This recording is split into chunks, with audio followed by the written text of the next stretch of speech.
Ladies and gentlemen, welcome to the Bullpen.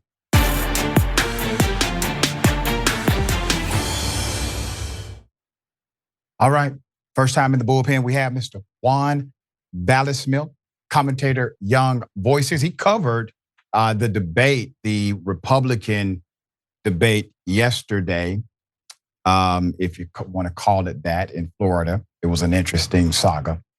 I don't want to presume what you believe about what happened at that debate, Juan. I will let you opine and I will then respond.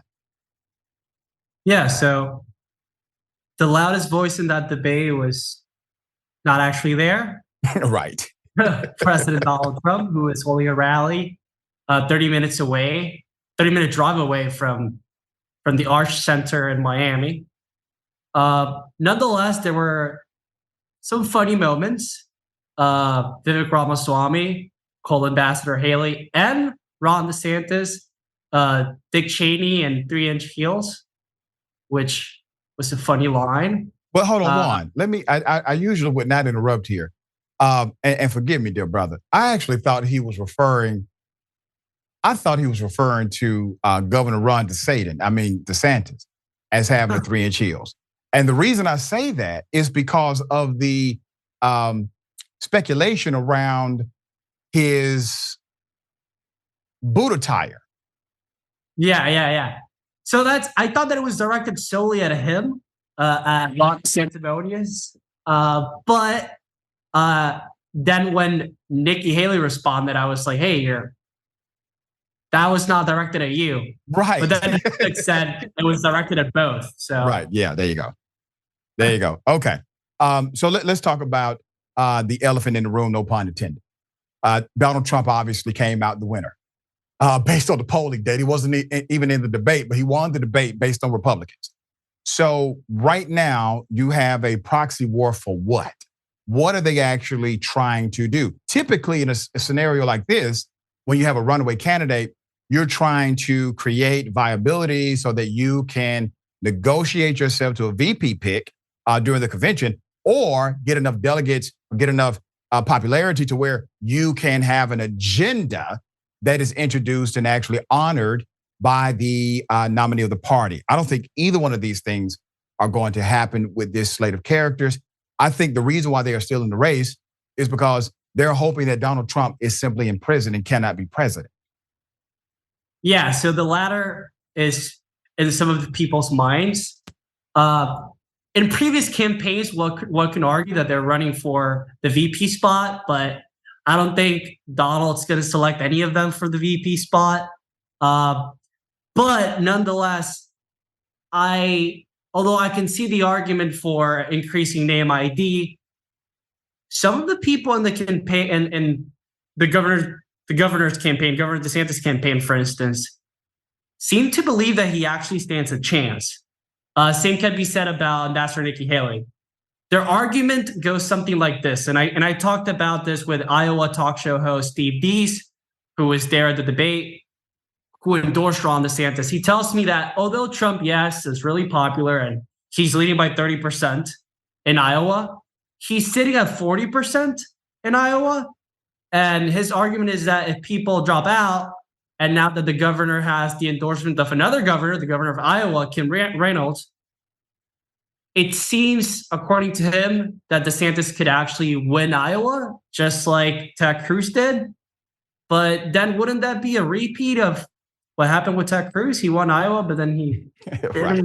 Nation.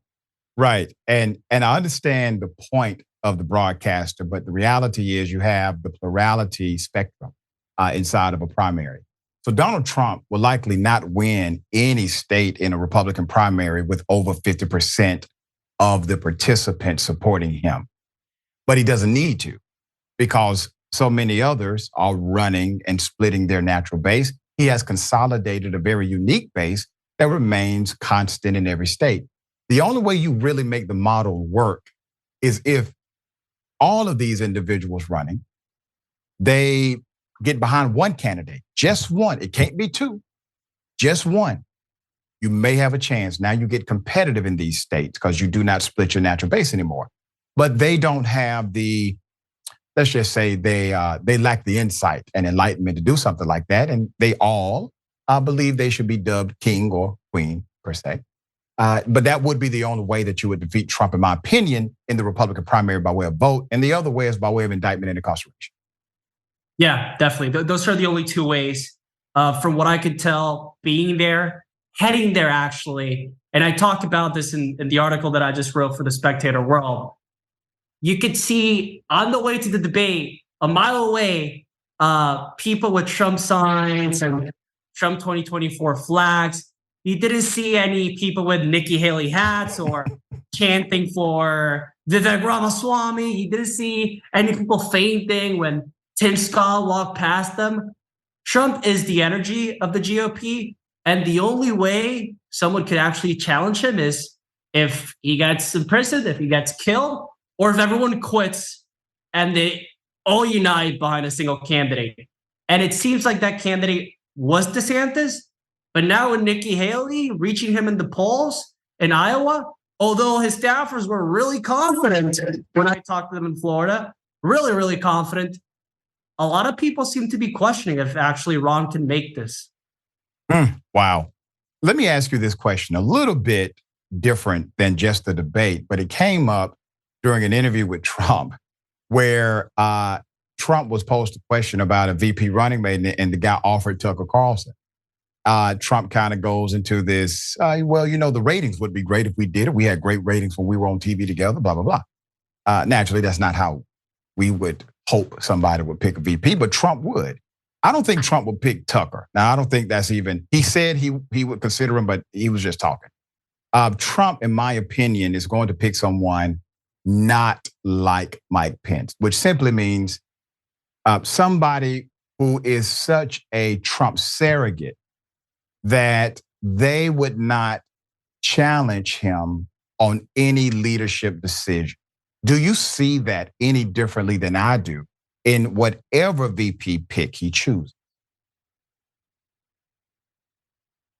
It's a complicated question because, of course, there's strengths in selecting a more moderate version of a Republican as a VP candidate. Okay. That's what he did with former VP Pence. And it worked well, strategically speaking. Well, but not for Trump. I mean, Trump wanted the guy to not sign the certification. So I just think he tries to find someone who would do that for him the next time.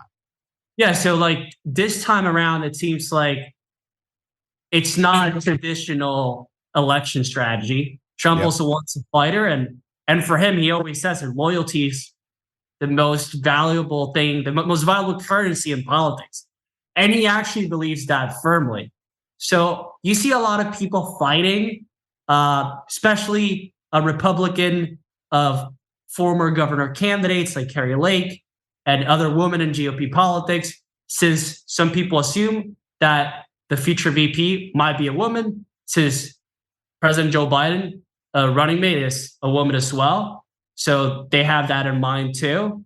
I'm not sure if Trump actually hinted at the fact that he would nominate a woman, but we don't really know.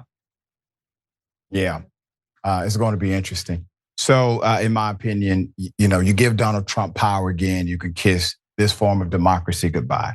That is my opinion of it. Thank you, dear brother. We appreciate you being on the show. Thank you for the work you do. Thank you very much for having me. Absolutely.